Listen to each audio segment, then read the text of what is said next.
What's up, everyone? Axel here, bringing you another video from the great wilderness. Lovely view as always. Lately, the hot topic's been non-English speaking drivers in the trucking industry. But this is not the only problem. And the problem is nobody wants to talk about everything and bring it out to light. Everyone wants to keep it hush-hush, or they don't know what's going on. So I want to bring you 20 points. I'm just going to go over them real quick. I may do longer videos on some of these.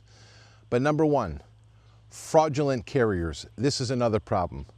There is so many of them. I don't even think we're going to be able to chase all of them out unless FMCSA and other people in this industry start working very hard.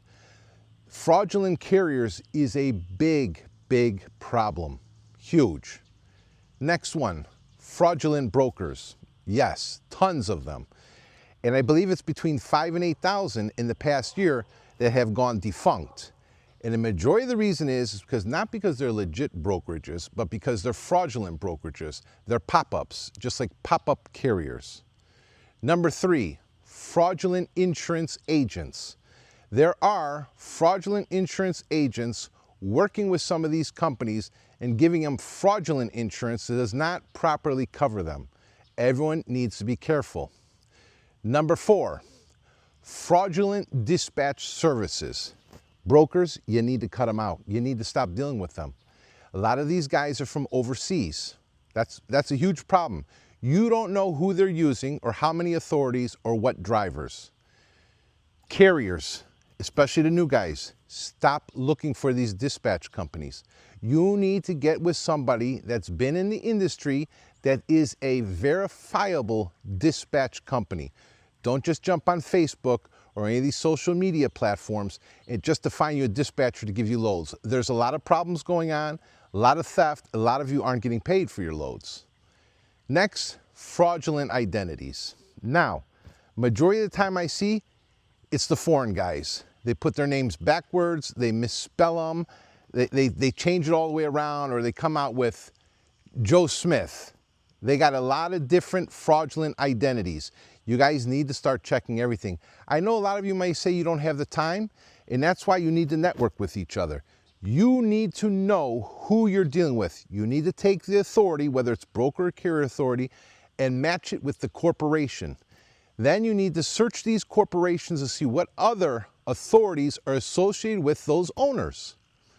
Next, fraudulent vetting companies. Oh yes, trust me on this one. These vetting companies now, I'm not against the idea of vetting, but I'm 100% against the idea of collaborating with other frauds to support them. Not only that, and two in particular, Carrier Assure and Highway are blocking or giving bad information for brokers to block good expedite carriers. I want to repeat, expedite carriers do not get inspections, okay? You guys need to stop putting all your faith in these vetting companies, okay? Next, apps and other platforms.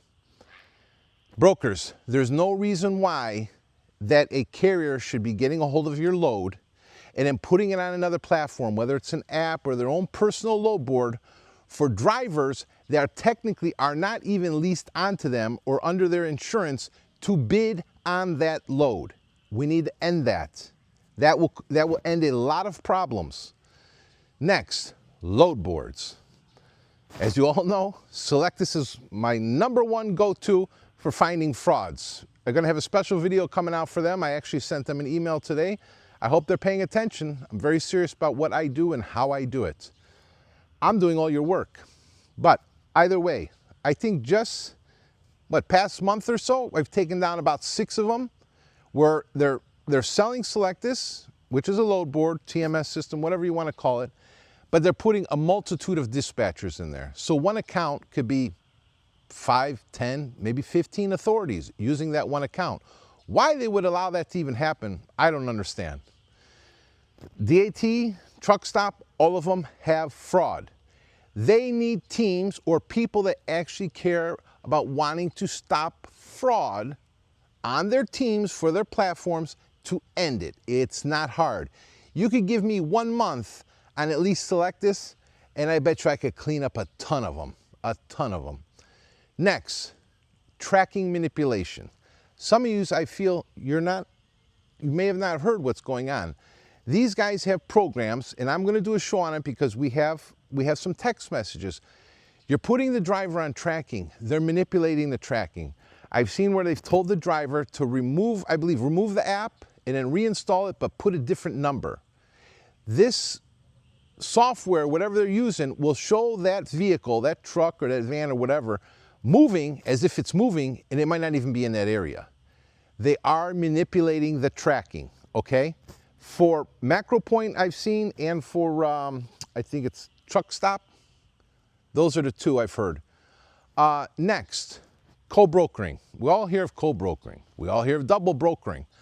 There needs to be put something in place where if you brokers are legitimately co-brokering, okay, there should be like a symbol or something, or it should be put on the rate con. Why not? Everyone talks about transparency. I don't care about the other transparency you're talking about. I'm talking about transparency so we know who's technically supposed to be involved in the load. I'm not asking about what you're making, how you're making, what percentage. But everyone should know, whether it's broker one, co-brokering with his buddy, broker number two, to the carrier, from the shipper to the receiver. That's the kind of transparency, at least part of it, that should be put in place. Because a lot of times, guys say they're co-brokering. They're not co-brokering. They're double brokering. They don't even have an agreement. Next, education. I'm going to say it. I'm going to say it loud and clear. We have a lot of dummies in logistics. You all want to talk about the drivers. You all want to talk about the carriers. Carriers want to talk about the brokers. Brokers want to talk about the carriers. But let me tell you something. You're not training. You older guys, even if you were to train 1, maybe 5 people, and those people go on to train other people, it's worth it to take a few minutes of your time to give proper education, and maybe it will cut out some of these problems. Now, I fully understand also that some of these guys cannot be educated. Some of them had a hard time even going through grade school. So those ones, you got to kick them. You can't waste your time. If the driver is not taught correctly by the carrier, and the carrier is not taught correctly by the broker of how to do things, it's a chain, okay? Everyone has to teach each other to make it better. Whether you want to teach or not teach, then don't complain. If you're going to complain all the time and you do nothing to teach, then you're part of the problem. Just stay out of the way. Next, paperwork and load posting. A lot of you brokers or your agents, you're posting the loads, you're not giving all the information, or you're leaving it blank. You're either lazy or you don't know how to use the system. Today there was a carrier, he broke the load, I believe it was $400 some for however many miles. Then I believe they sent him the rate con, and then they come back and they say, oh, this is TWIC load, we need your TWIC card. He's like, hold on a minute, I didn't bid for TWIC load. That's a whole different story now. Now I need 600. And they're like, just send your TWIC card, send your TWIC card. No. All that back and forth, you know what happened? The carrier, and I train him good, he's not wasting his time. He sees another broker has it posted, he puts it for the 600, they send it over, no questions asked. He said, man, I put it to them. They were like, no problem. I'm going to get the load, he says. And the original broker comes back and says, oh, we're trying to get you 600. He tells them, too late, I got it from the other broker. You play too much and you lose out on the loads. Also, brokers, stop playing games with some of these guys. You don't understand. Carriers and drivers are paying attention, a lot of them. They see you guys do the same stuff over and over and over. I'm going to say this. TWIC and military loads, I know damn well there's money on them. And you guys are trying to move them for under $1, you're sick in your head. Sick in your head. Don't let me catch you doing it, because you know what's going to happen. It's going to come on the show. Next. So anyways, back to that. Try to put on your rate cons or your BOLs as much information as possible to help the carrier out to do his job correctly. Now, shipper awareness, driver facilities. Brokers. I think this is more or less on you. The drivers, maybe they can help out a little bit. Shippers need a little education too to make the industry better. Now, I see as far as in the bigger trucks, the biggest complaint is facilities. These guys are having to wait in cages, literal cages. They don't have the proper bathroom facilities.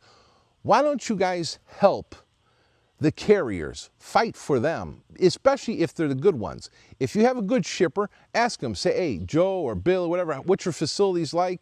You know, hey, you got the drivers waiting 2, 3, 4 hours, but they don't have bathroom. They just can't up and drive the truck away to use a restroom. So, again, it's probably an education for the shipper. FMCSA integrity. Now, we all know damn well the FMCSA is a waste of time, waste of energy, and a waste of people. They don't even have the proper experienced people working over there. So if you all don't complain and notch it to them hard and heavy to do something, because they're allowing a lot of this fraud to come through, especially with all the MCs and the virtual addresses and all this other nonsense. We find this stuff so easily. Yet them, the FMCSA, which is supposed to be the federal authority for trucking, is not doing what needs to be done. Stop patronizing these people and start getting tough with them. Drug awareness. I'm going to say this. There is an issue with drugs in trucking, and a lot of these drivers, they're on drugs. Now, we know what happens in the big trucks, but I'm going to say this. In Expedite, we have drivers that are literally sitting in their vans at truck stops smoking marijuana. This cannot be. You cannot be driving freight around the country and you're under the influence or have it in your system. And I'm going to say this to you drivers. If you're doing it and you get in an accident and they find that in your system, you have no one to blame but yourself. No one to blame but yourself. I believe 100% there should be drug testing for anybody in the industry that's involved in moving freight. And I believe also brokerages should probably do it with their agents, because some of you guys are loopy as hell. Now, pay. I'm going to bring one company in particular on the Expedite side, A&E. A&E, why are they still around? Hundreds of thousands of dollars have been cheated from the drivers. I've personally run into these drivers. I did a show on A&E. I'm going to have to redo it because we have a small issue with that video. But why are you brokers supporting frauds that don't even pay the drivers? And some of these drivers have brand new vans. They're trying to be legit. They're putting together, nice vans.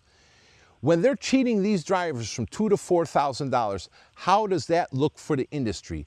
And then you allow them to continue to do this. These kind of companies that are doing this, they need to be wiped out, completely off the map. There needs to be an end to it, okay? So, pay. They need to start getting paid. Parking. This is mainly the big trucks. They're always talking about the parking, okay? Yeah, there's a parking problem for the big trucks, but I'm also going to say this too. In the Expedite side, we've been having a big problem with a lot of truck stops. We didn't have it years ago, and I believe it's from all these excess vans just lingering around in the lots, littering, doing all their other crap. I'll never forget one time years ago in El Paso where a van was parked in front of the Flying J, and he literally had an extension cord plugged into the front wall of the Flying J. I don't know how they let him get away with this, but this is a no-no. You guys in the vans need to start respecting the truck stop, because I'm telling you now, guys are watching, they're sending me photos. I've told them either, also, I'd like some video clips. You guys are causing the problems, the new guys. You need to stop your bullshit. You really need to stop your bullshit. There's guys that drive long hours. They need to sleep at these truck stops because some of these places they go to are not safe places. Unqualified, or what do I got here? Untalented driver. Unqualified or untalented driver. Carriers, you just can't put anybody behind the wheel. It's got to stop. Some of these guys are not built for the road. You got a lot of guys come into the Expedite side, probably in the big trucks also. They want to stay local. They want to stay regional. God bless them. But let me tell you something. There's good money on the OTR side. You need to fill out these people better than what you're doing. You just can't put these bodies in the van. These guys are causing a lot of problems on the road because they can't even handle the driving. When a broker comes to me and I bid on a load for 200 miles and he asks me, are you going to need to take a nap? I said, what are you talking about, take a nap? He said, well, lately I got these guys tell me they need a nap, or they're not continuing it, or it's at nighttime, they don't drive at nighttime. Not realizing this is expedite. You pick the load, you take it, you drop it, okay? So all this nonsense going on with you untalented or unqualified drivers, we need to push them out too. They need to go. Criminal organizations, one of my favorites. We have criminal organizations operating in trucking. We 100% do. Now, when you think of criminal organization, you just probably think of the drug cartels and the mafia stuff. Trust me, there are some factors of that, but there's also other factors. I'm going to bring up another company, which I did a while back, Millhouse. Millhouse is connected with 42 plus authorities, motor carrier and brokerage. You guys need to pay attention to what these companies are doing. You may have 2 or 3 of their carrier sides blocked, but their other carrier authorities are getting the loads, and then they back solicit it from their sales team. Brokers, you don't understand, I think some of you, what kind of war is going on.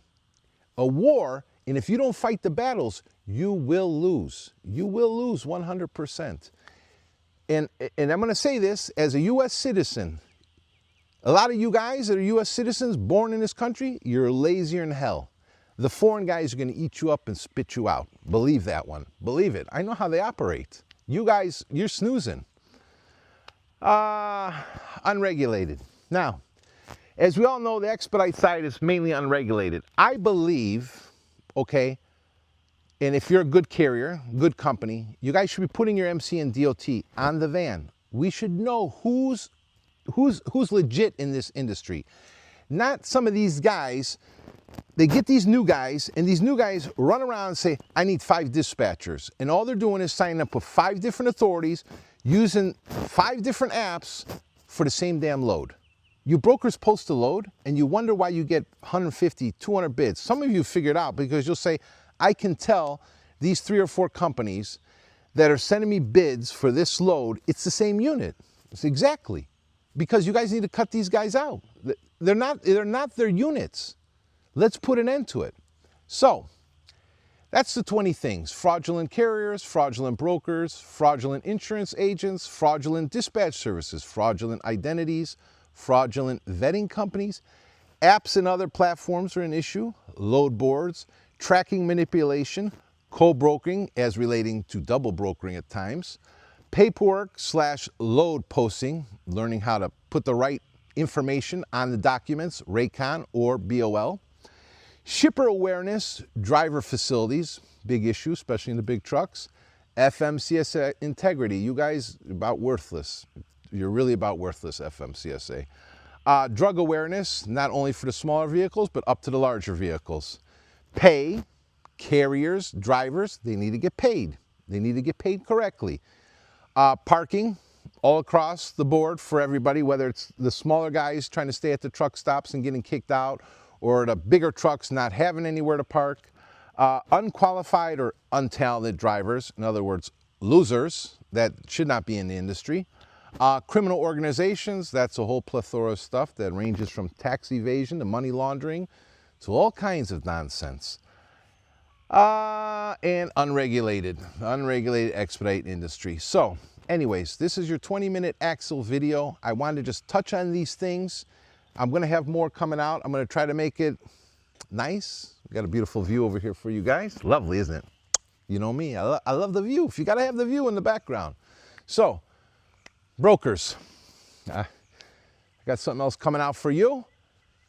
Carriers, I got a couple more of you crooks. You made it to my list. You made it to Axle list. Don't worry, your video's coming. And some of you guys, I think it's some of the foreign guys. You think you're slick on Facebook. You're not slick. You're not slick. Axle works in mysterious ways. I want to thank a lot of you actually because you helped the show out, because you expose yourselves and your nonsense. So, Anyways, everybody, this is Axel. I'm out. I'm gonna get this video loaded up for you. It's a little bit of work, and I hope you enjoy it. Listen, make sure you hit the thumbs up. If you don't like me, you don't like my content, hit that thumbs down. Either way, it's good to me. Any comments? Post your comments. You want to leave a coffee or something? I love a coffee. I love it. And remember, if you go to axel-live.com, that website sucks all my videos, so it keeps a whole catalog over there. Or you just go to YouTube to Axel Live. If some of you want to become a members, first of all, I would say subscribe. There's like 60% of you that watch and you're not subscribed. That's really amazing. But subscribe, hit all notifications, and let's see if we can get some members. Axel wants to bring you some nice views with his videos. I'll catch you on the next one. Adios.